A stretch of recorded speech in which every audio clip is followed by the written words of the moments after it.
What's up, everybody? We're in our review, and today I'll be talking. Well, this will be an interesting one because this type of Scooby movie involves in threes, which involves one character, or say antagonists, in all three, but it won't be revealed until the final one. So, the first one of this is Scooby-Doo and The Curse of the 13 Ghosts. First release premiered on, I think it was direct to video back in 2019, more specifically February the 5th from 2019. And this is actually what they made is the conclusion of the unfinished series, The 13 Ghosts of Scooby-Doo.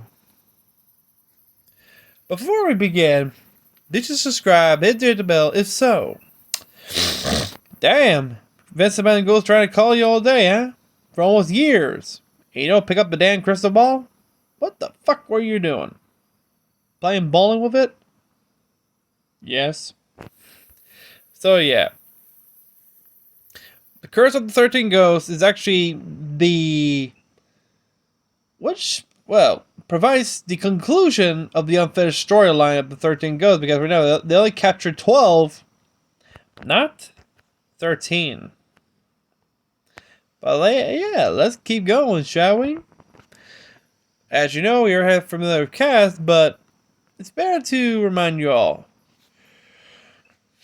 We have Frank Welker, Greg Griffin, Matthew Lillard, Kate Michie, Maurice LaMarche, who's providing the voice of Vincent Van Gogh, as you know, the original voice actor, Vincent Price, and he's not just the voice, but his likeness based on the character as well. But unfortunately, he passed away back in 1999 or 1992.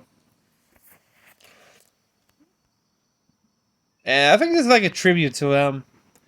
It says, hey, Vincent Van Gogh, it's based on Vincent Price. Come on. He also voices Bernie Allen, Vance Linklater. We have Norsh Dalla as Flim Flam. Hey, he's back. Or say a grown-up Flim Flam. We have Nolan North as Asmodeus, who is actually the 13 Ghosts. Mortifier, Van Gogh's partner, and Farmer Morgan, a villain from the latest series, and David Herman as the sheriff, which you'll be seeing him in the other two films as well. But yeah, we already have a prologue.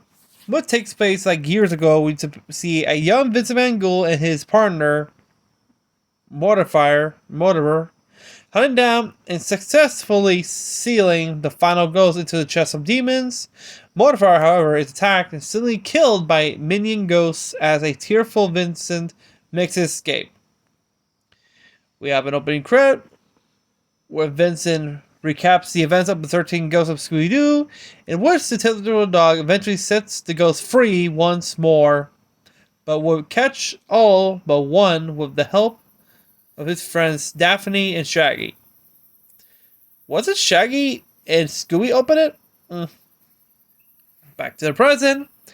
At old-timey toys, Mr. Inc. is forced to retire from some mysteries after catching a teenager fearing Farmer Morgan, and largely due to the ungrateful sheriff telling them they could be arrested for criminal negligence. They're already almost 18, which they can be charged with criminal negligence, which of course, in addition, Old Timey Toys owner Mr. Malvo was handcuffed outside for trying to stop a deal with Farmer Morgan. Following that, there's a garage sale, which they have to sell all their old mystery items, including the mystery machine, which leaves Fred depressed. That's when they discovered the crystal ball that Daphne, Shaggy, and Scooby used to contact Van Gogh, which of course, it activates, which their old friend Van Gogh has to contact them, which he says, finally, you've asked after all these years. Which until he reveals that about the final ghost, which of course Fred and Velma don't know about this, which Daphne fills in, and remember Velma's skeptical, so explaining the whole story since they were at camp.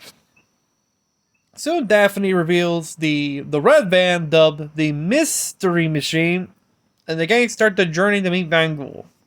On the way into his estate, they are chased by a phantom car, but Daphne manages to skillfully outmaneuver, see Daphne take charge only further Fred's existential crisis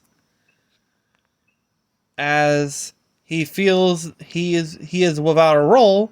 The gang meets Van Ghoul, but are attacked by the 13 ghosts, a hulking winged demon creature named Asmodeus.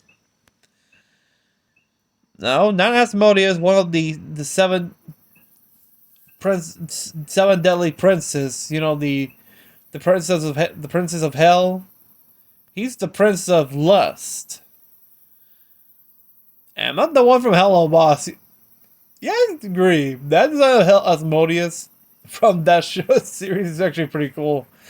Especially based on he's a rooster, so yeah, he's cocky. This was a different Asmodeus. Oh boy.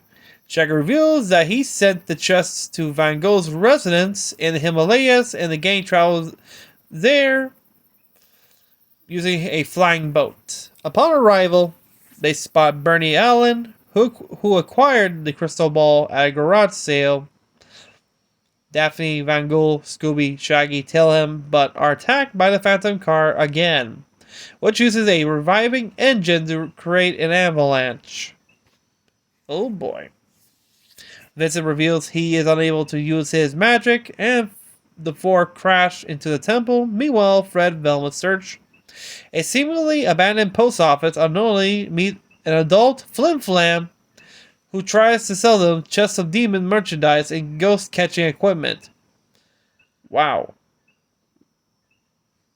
They leave but are snatched up by something even Velma cannot explain, and she comes to a conclusion that it must have been real ghosts. Asmodeus has been waiting for Van Ghoul and chased the four when they find the chest. Van Ghoul breaks his crystal ball and somehow traps the kids outside the temple where they meet Vel and Fred. Fred cheers for his despondent team, and a restored Daphne conducts a plan. Velma visits Flim Flam's store and takes everything. She, Fred, and Flim Flam are once again pursued by the Phantom car, but are able to evade capture from the Mystery Machine's upgrade installed. Daphne, Shaggy, Scooby infiltrate the castle to help Van Gogh and reunite with Flim Flam, Velma, and Fred. They find Van Ghoul defeated. He reveals that Asmodeus is the demon form of his magical, powerful ancestor, Asuman Van Ghoul, and thus blames the impending doom on himself. Asmodeus is the demon form. Oops, sorry, I keep losing track when I write this. Tries to run, but it's intercepted by Daphne and revealed as Mortifer, who revealed that he faked his death by casting an illusion. Mortifer wanted to sell the chest to Alan for $10 million, but Alan revealed himself as an international agent named Vance Linklater and arrests Mortifer. However, he begins to escape in the Phantom car, only to be recaptured. A visage of the real Asmodeus and Osmond briefly appears. Velma deduces from a tome that the real Asmodeus was actually watching over Van Ghoul and has achieved redemption. However, she fabricated this story to give Van Ghoul closure. She debunks the first 12 ghosts as hallucinations due to the Himalaya thin air and teases the opening the real chest of demons. However, upon the gang's fearful faces, she decides not to. Daphne decides the gang should continue solving mysteries. There was one part that was actually funny. When Flim Flam finally reunited with Daphne and Shaggy, And Scooby, guess what his first question was? Hi guys, hey, where's Scrappy? And like, yeah, Flim Flam. You know what Scrappy is? Go visit them visiting hours in Alcatraz. That's where you find them. In Supermax. But yeah. And those are my thoughts on the Scooby-Doo and the 13 Ghosts. And this is actually a good conclusion of what of the unfinished series of the 13 Ghosts of Scooby-Doo. But as we get to see a older Flim Flam selling the merchandise of the Chest of Demons, so it's actually pretty funny. And also remember, because they're not getting younger, because hey, they're almost 18 and they could be friends with a criminal charge. But they love solving mysteries, but that's something they like. Because the music was great. It was music by Robert J. Kroll, which of course it was edited. The film was edited by Robert Reinreich and Robbie Wells, with a running time of 82 minutes. Which of course it was based on the characters from Hanna-Barbera Productions. It was directed by Cecilia Aronovich Hamilton and written by Tim Sheridan. But yeah.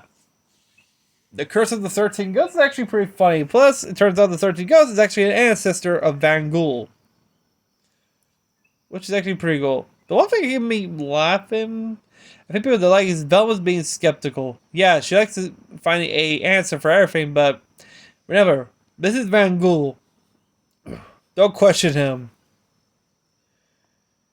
It really hallucinated from the Himalayas until you realize, yeah, it's a good idea she didn't decide not to. And here we go again.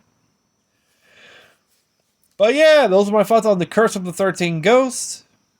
And it went until the second one because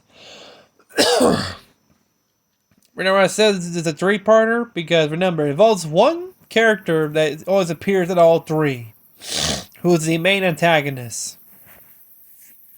But I won't tell who it is. Those who have seen it, don't spoil it, or you'll get the banhammer. But yeah, those are my thoughts on the Curse of the 13 Ghosts. Did you like this when this came out? Was it great to see Van Ghoul again after all this time? Besides Mr. Incorporated, where you see him as a TV host, well, in this one, he's more like from the old series of the Curse, the 13 Ghosts of Scooby-Doo. Well, in real supernatural. But it's a little backstory about him, how he got the Chest of Demons. But yeah, let me know in the comments down below. What was your favorite scene? Was it nice seeing Van Ghoul again in his original glory, like in the series? To me, it's like a perfect homage to Vincent Price, because he's no longer with us. Which of course, the basis of the character of Vincent Van Ghoul is Vincent Price. And it's actually pretty cool seeing him.